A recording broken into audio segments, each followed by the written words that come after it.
Pourquoi nos cheveux deviennent blancs? Imaginez-vous un instant, vous vous regardez dans le miroir, sûr de vous, en pleine gloire matinale, lorsque soudain, vous remarquez un cheveu rebelle, impertinent, blanc comme neige, défiant toute logique et toute raison. Mais aujourd'hui, mes amis, nous allons dévoiler les secrets cachés derrière cette métamorphose capillaire. Plonger dans le monde passionnant de la science et rire de bon coup de ce que la nature nous réserve. Préparez-vous à être ébloui par la science, à découvrir pourquoi certains d'entre nous abordent fièrement leur couronne d'argent, tandis que d'autres se battent courageusement contre l'envahisseur blanc à coups de teinture. Ok.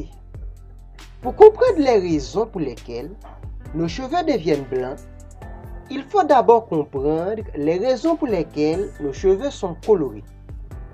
Pourquoi il y a autant de couleurs de cheveux? Noir, brun, châtain, roux, blond et j'en passe. Nos cheveux sont colorés grâce à un pigment appelé mélanine. Encore ce fameux pigment mélanine qui a traumatisé les Noirs pendant des générations. La mélanine va diffuser ces pigments colorés au cœur de la tige capillaire.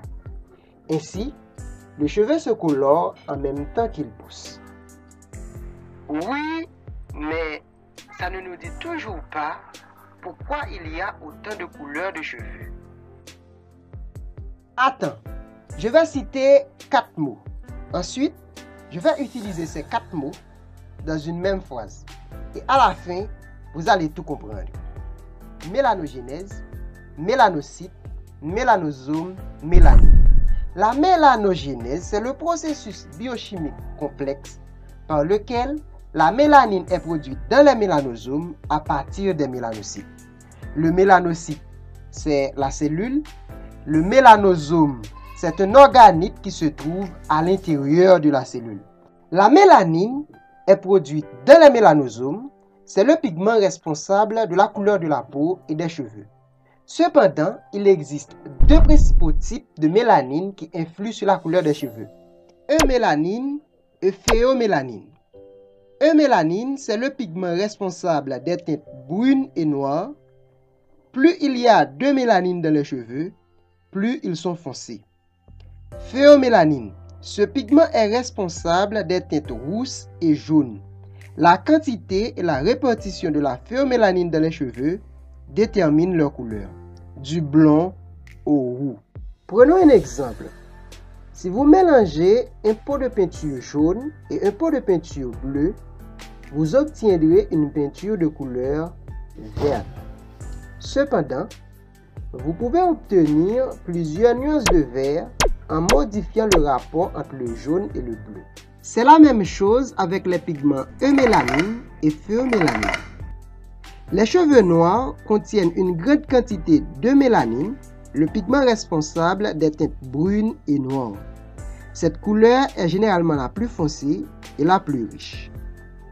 Les cheveux bruns contiennent également de mélanine, mais à des niveaux légèrement moins élevés que les cheveux noirs.